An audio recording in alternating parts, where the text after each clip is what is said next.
here we are talking about Child Abuse Prevention Month. Which will happen in April, which is really just around the corner. But thank you all for joining us this morning. I am joined this morning by Brittany Crowley, our Child Abuse Prevention Month project manager, and I'm going to turn it over to her. Good morning, everyone. Thank you, Beth. Yes, I am Brittany Crowley. I'm the Community Relations Coordinator, so I am excited to get started on Child Abuse Prevention Month again. So thank you for joining us today. So just to give you an idea of what we're going over today, we're going to do our Child Abuse Prevention Month goals, just to give us a reminder of why we do this every year. I want to touch on our stakeholder roundtable feedback received in August, and then community leadership grants, which is kind of the meat of this webinar. We're going to give you some insight into the 2025 materials, any key dates you need to remember, and then we will have time for questions and answers at the end. And Kinsey, she's from our communications team. She is going to be monitoring the chat. This is also recorded, this webinar. So for those of you, if you have colleagues who missed it, we are going to send the recording out to registrants after, and it will also be posted on our YouTube channel. So I'm going to get started. So again, we are here to discuss Child Abuse Prevention Month for 2025. As Beth mentioned, it always is wild to me how early we get started planning on this. So we are back at it again. So just as a reminder, why we do CAP month. So we essentially have three goals for Child Abuse Prevention Month each year. And that first one, of course, is to raise awareness. So that's that primary prevention messaging that we have for the general public, service providers, and those decision makers. So we really want to build responsibility in our communities for preventing abuse and neglect. And that's kind of where we get our Be a Champion for Children campaign from. We also want to connect families to supports. So connecting families and communities through those local programs and services and events is an important piece to CAP month. But we also want to build connected communities. We know strong communities support families. So we want to connect community organizations with other advocates in your communities and across the state. So we are excited. So every year we have started holding a stakeholder roundtable after we wrap up that year's CAP month. So we had one it was July or August, and we had one the previous year. So this is always a really important time for us to find out what you guys thought of the materials, the events, the campaign itself, the support that you received. So I just wanted to, if you were there, you heard a lot of this information. If you weren't able to join us, I just wanted to give you an idea of some of the feedback that we heard. This is, of course, not all of it. You guys have such wonderful thoughts, but this is kind of the meat and things that we heard over and over again. So one of those was we are in need of wider community awareness, particularly in rural areas. And this is something that's important to me to discuss rural areas and to make sure we're reaching those people where resources may not be as abundant, and those campaigns are really important. You would also like to start CAP month planning earlier. So that was a big piece of it, so that you guys have more time to think about the events and the campaign and how you want to work with your communities during April. More diverse images of children. You thought the digital toolkit is helpful and frequently used. We also heard that you want to encourage parents more, and we want to spotlight parents more. So that's something important that we are working on this year. You also mentioned that you are in need of more guidance on proclamations. And then funding was always funding to support events and planning. And then again, that you all wanted to highlight real parents and professionals as those champions for children, not just our service providers and childcare professionals. So this feedback is really important to us. So we wanted to make sure we let you guys know how we are utilizing that feedback. So as part of collecting the stakeholder feedback, our goal is to implement the changes that we feel we can do that year. So we held the kickoff luncheon for the first time this past March, and that was because of the feedback we had received the year prior. So we wanted to provide a way for more networking opportunities for participants prior to Cat Month starting.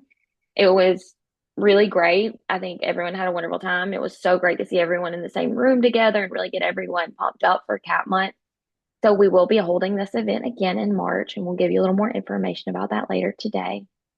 Um, Several organizations also expressed the need for more guidance in social media marketing, event planning, and those press releases that happen during Cat Month. So, as part of that, we are going to update the PDF toolkit this year. It's been a few years since we've kind of re-energized that, so we are going to be taking a look at that and seeing what we can implement that would be useful to you all. So if you want to keep an eye out on our landing page and in your emails, we will let you know when that is ready for you to see.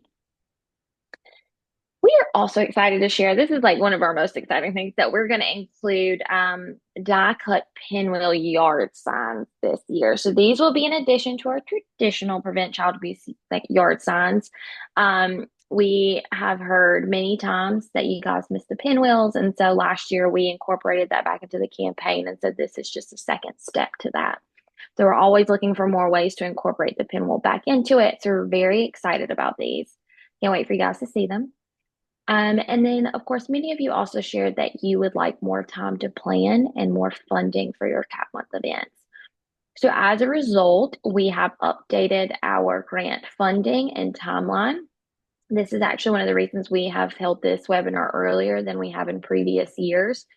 So we're hoping this gives you the opportunity to plan, promote, and execute those Cat Month events in your community more effectively. So we are going to share some more about that.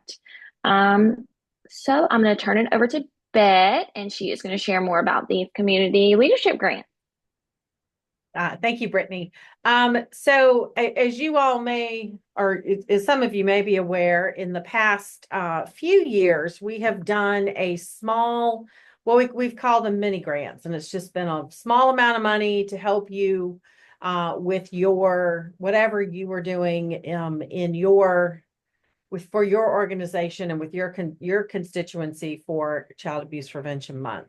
But one of the things that we want to encourage, sort of coming back to some of those goals for Cat Month, is we really want to encourage a broader frame so that you all can work across your community. So we are going to shift our community grant process to where we're really focusing on that leadership piece. How are you pulling together the stakeholders in your community to stand together during Child Abuse Prevention Month? So the grants will be a little bit larger, which means we'll have we'll have fewer of them, but we really want to see what you all come up with to stand together to build strong families. So one of the things that one of the conversations that we had at our stakeholder roundtable, which we really enjoyed, was this conversation around what does community leadership look like to you all? Because it can look very different from community to community. And so what we'd like to sort of hear from you all is, what does that community leadership look like? You can add that into the chat. We'd love to just see some of those ideas bubble up. It might help someone else plan. But one of the things that one of the big reasons that we want to do this is because we feel like the benefits for your organization are important.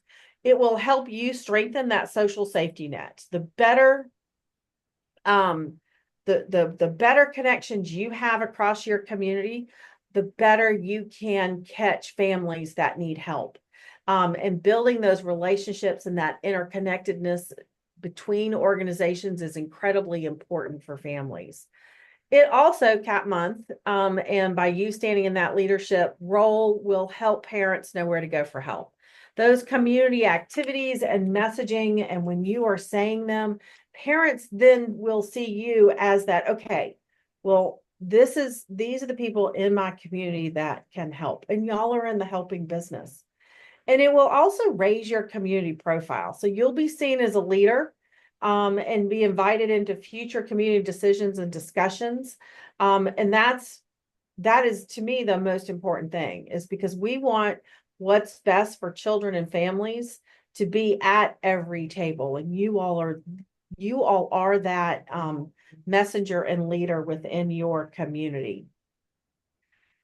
So some of the funding requirements that we will be looking for these community leadership grants is, are you planning and executing your event? And so that you are strengthening relationships across your community. So this is where we want you all to do something that's internal to you and your constituencies, but we also want you reaching out to other constituencies. We want you to organize a proclamation, and this could be with any governing body. So this could be city council, county council, it could be school board, it could be your parks department. So it's, how are you standing up together and proclaiming with a proclamation that April is Child Abuse Prevention Month, and this is why we do it. We also want you to have some sort of public facing event, and that this could include internal people to your organization and external people. It doesn't have to be something expensive.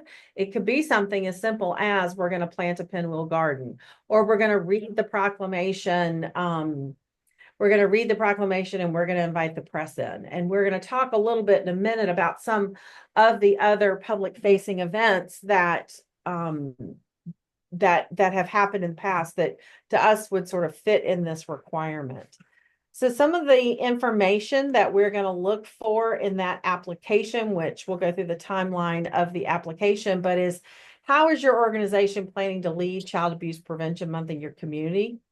And how is your organization going to include those internal and external stakeholders? And we're going to put parents in that category. How are you also bringing in that lived experience in the planning and execution of CAP Month in your community? And then how is your organization going to share and promote your CAP Month events or activities? And we're not looking for anybody to have to do anything big, but for us, it really is about, how are you reaching across your community to stand together for all those people that serve child abuse, all those community organizations that serve children and families. So you all asked about, how do you do a proclamation? It is truly one of these things that where you get so much bang for your effort. But first you need to just reach out to that governing body. And you need to identify a key contact or a champion. So a lot of times I'm just going to say it's town council. You might call town council, and you probably end up with some sort of ombudsman, and she'll know exactly their process, and will put you in touch with, or he will put you in touch with, the person that runs those for your town or city council. And once you have that, and you sort of know who can help shepherd that through the process, one of the first things they'll ask you for is that draft text. You can download that from our website. We've got data links in there, so you can add in the number of children and families in your counties. You'll be able to look at the number of kids that have been in founded cases of abuse and neglect. You will confirm the date and the time and the place for when that would work. A lot of town councils or city councils, they're going to always meet at a set day of the month and a set week of the month. So go ahead and get that on your calendar. And then the other thing that you need to be prepared for is, will they ask you to say a few words? Sometimes it varies. Sometimes they don't have time, and sometimes they're like, oh yes, we'd like for you to say a few words and introduce the people that you have brought with you that day. And so this is then where you will think about, who are those stakeholders that you want to stand with. You're standing in front of your community's leaders, and you want them to see that you bring people with you. So think about your board members, your key sponsors, key community leaders that support your work. Because by inviting them to come stand with you, you are looking not only powerful to that community governing body, but you're looking powerful to those stakeholders because you've invited them to stand with you and you've helped raise their profile. Typically, these things are at the top of an agenda. They go pretty quickly, and it's a wonderful thing. Everybody takes photos, you attend the reading, and you also then want to show that sponsoring organization that you can deliver that audience. And then you have this opportunity to share it on social media. You're thanking and tagging your sponsors and attendees, but you also then could, let's say you're going to have a community walk the next Saturday, you could also read that proclamation again. It's a very nice addition to a community event. It's like, here, Town Council declared April is Child Abuse Prevention Month, and we're going to share that with you.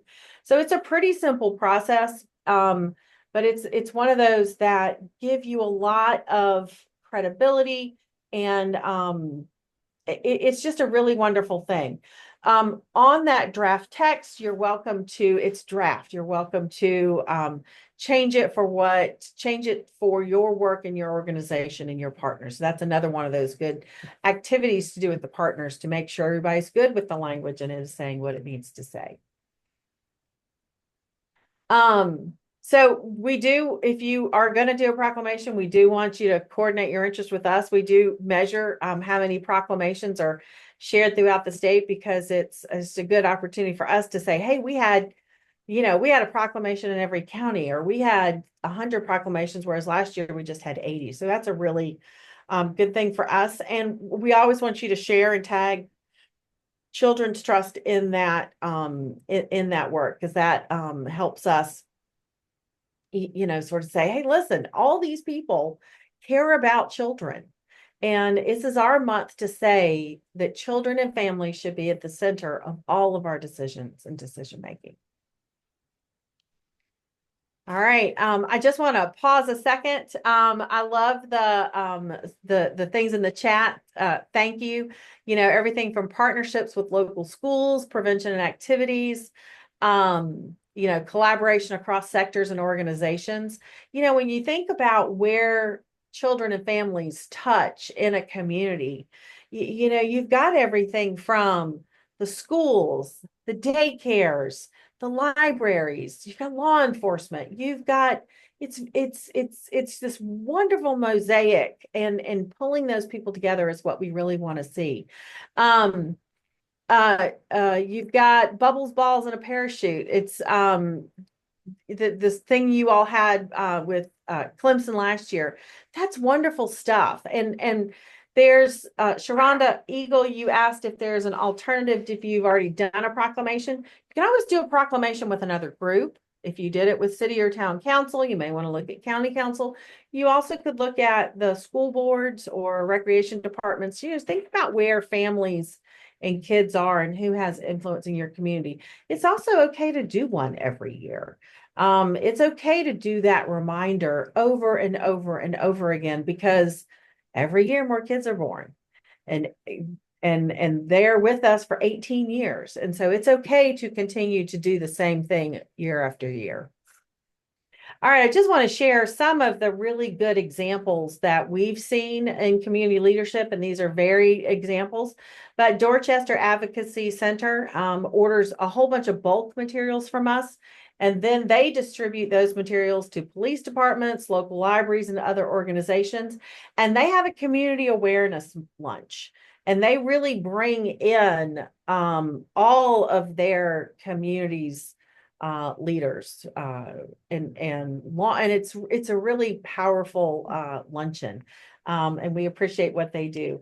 The Parenting Place in Aiken coordinated a child abuse prevention walk, and they pulled in the Parks and Recreation Department. So then, see, they are reaching outside of just their constituency to think, well, how can I make this bigger?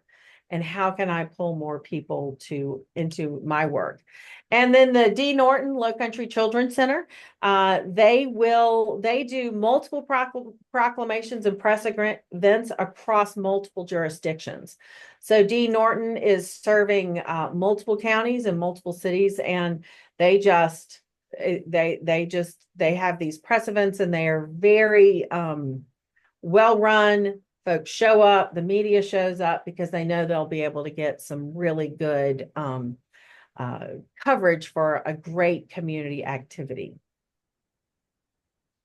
Wanted to share that the grant dates we're trying to move that timeline up a little bit. So the grant application will open December 2nd. It will close January 6th. So wanted to give you all that heads up that that's going to be your 1 month. You got 1 month from now, and you got a month for it to be open. And then we will let you all know by January 31st who's received grants. One thing I do want to highlight is that if you have organizations in your community that you think might also be interested in this community leadership opportunity, please reach out to them and submit a grant together, because and that's the first thing. The second thing is, let's say you're in the Greenville area. The Greenville area is big. You got lots of different jurisdictions. Be very clear on what your plan is down to the community level. If you're going to do something broad-based for all of Greenville County, that's fine. But if you maybe are another organization and you are just going to focus in on, say, the Clemson area, or you're just going to focus in on Easley, please be very specific in your application, because we want to spread this across the state and have multiple jurisdictions and multiple communities represented. All righty.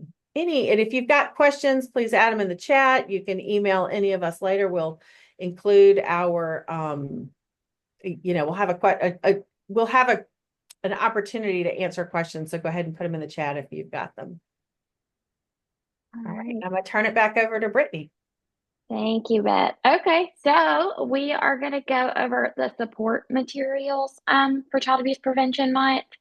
So to give you some timeline, some idea of when this is going to happen, of course, as many of you know, as part of CAP Month each year, we provide a free box of materials to organizations who sign up for one each year.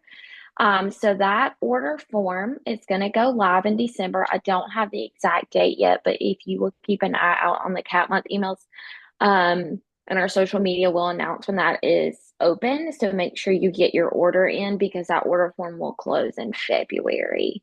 So it's very important that we get those orders in when we do, because we have to get them over to our printing vendor and get those ready for you guys.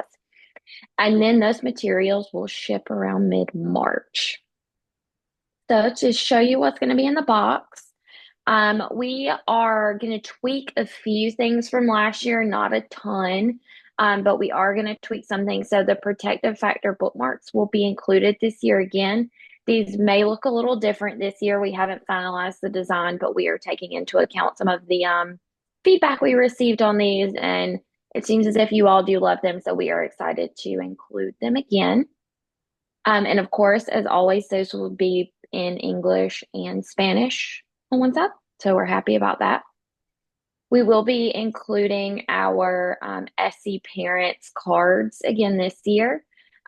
So this is going to promote, there's a QR code that goes to the website. If you are not familiar, I'm hoping you all are by now, but it is our new site that is for parents and caregivers, and it's a ton of resources and help and support. And we also have our resource directory linked on the website as well. So you will get those, and those are business sized cards. We will also have everyone's favorite, our positive Post-it notes. So we will again have those in English and Spanish. So we're always very excited to include those. We will have our recognizing and reporting abuse cards also in English and Spanish. So we work directly with DSS to make sure this information is accurate and up to date. So those will be included as well. We will have our stickers, which is my favorite part. So we are including our pinwheel sticker again, and then we are still carrying the Be a Champion for Children campaign into CAP Month. So that sticker will be included as well. And then we've also have this new sticker for SC Parents campaign. I've got this. And then, so this, we love this sticker. This is for you to give to your parents and caregivers to remind them. It's an affirmation for them that they've got this, and also that you've got this as service providers and childcare professionals. So we're excited to include those as well. So I'm going to pass this back over to Beck because we're going to go over the toolkit update. So Brittany shared that this was one of the things that you all find very useful, but we also haven't refreshed it in a few years. And so we thought we'd give it a pretty, thought we'd sort of reorganize and refreshen it up. But we know that, as Brittany mentioned earlier, we know that social media, the marketing parts, the event planning, and the press release is very, very important to you. So we're going to leave those elements in there. If you've got additional elements you would like us to see, please add that in the chat, send us an email.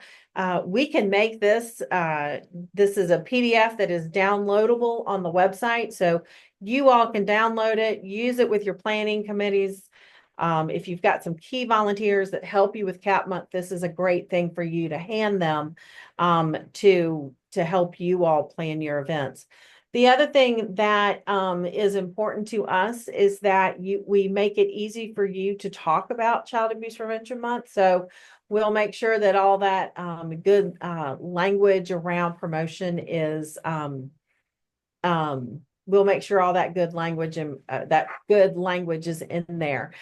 We are planning to do, I see the note about Canva and social media. We are planning to do that Canva suite again, where you all can drop your stuff in, you drop your logo in, drop your information in.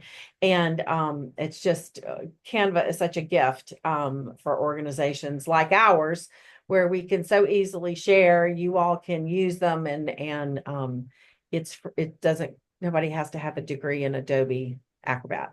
So we will be doing that again. But please, if there's something, especially something in particular that you'd like, let us know.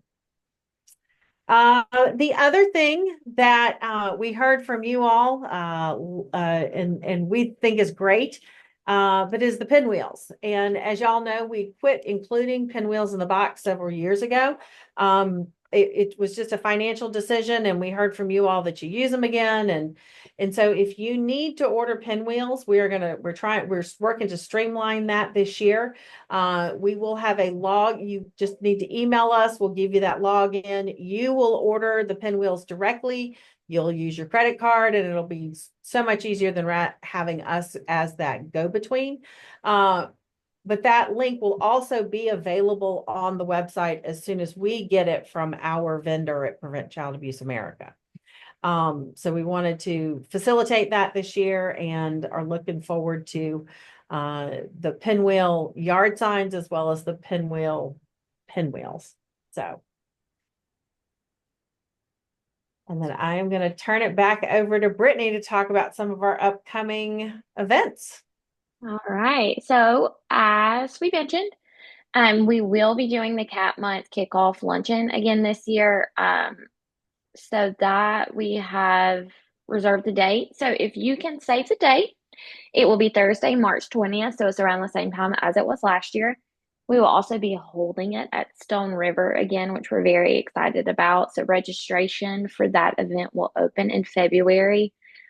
Just as a reminder, it is an opportunity to network with other community organizations across the state, and you'll have the opportunity to share ideas and events that you're hosting for CAP Month.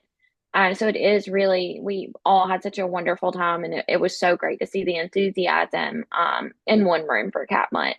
So we're excited about it. Registration will open in February with limited spots. So please keep an eye out for emails and announcements on that event. So I hope we will see you all there. We're very excited. So some other events to keep in mind, I want you to mark your calendar for. As a reminder, those community leadership grant applications will open on December the 2nd. We will have the material order form that will open in December. That is going to close on February 7th. So just please keep that close date in mind. It's very hard for us to get orders in afterwards. We are planning for those materials to ship around mid-March. So around that time, you should start to receive your orders. And then March 20th, of course, is the Cat Month kickoff event. And then we are waiting from PCA America to get our dates for the Wear Blue Day and National Digital Advocacy Days, but those are in April typically. So as soon as we have those dates, we will share that with you all. And So you, oh, sorry.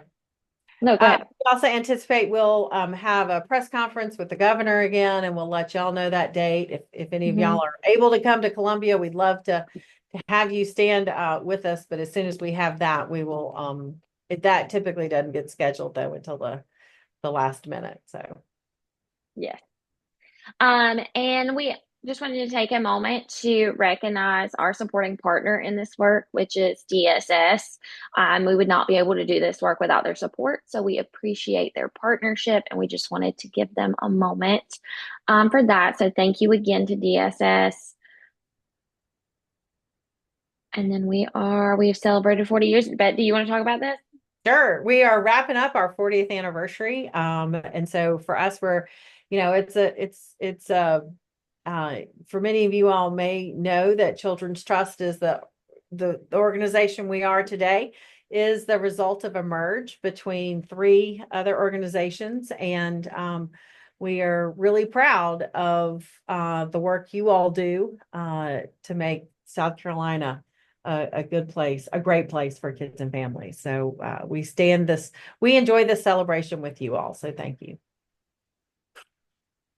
And then just wanted to see, then is there any questions? Please, like I said, drop them in the chat or raise your hand and we'll answer them. One of the things that I want to highlight is the community leadership grants, the funding is going to increase to up to $1,500. But like I said, we will have a limited number. We will not be able to do as many of those as we did with the smaller grants. So really do want you all to think about who's in your community and who else, who in your community that you could be working with on this. So. While we wait for questions too, I am going to move to this slide, and that's our survey, a QR code for our survey. I'll send a link out afterwards as well, but if you could take the survey, tell us how, if we answered the questions that you needed answered, if we covered the things that you needed covered, that would be great. It helps us to improve our process each year. So Carolyn asked if we'll be sending out the slides and the materials with this. We are going to make the recording of this available, and so that will be out there, and I'm sure we can put the PDF of the presentation out there with that as well. Yeah, absolutely.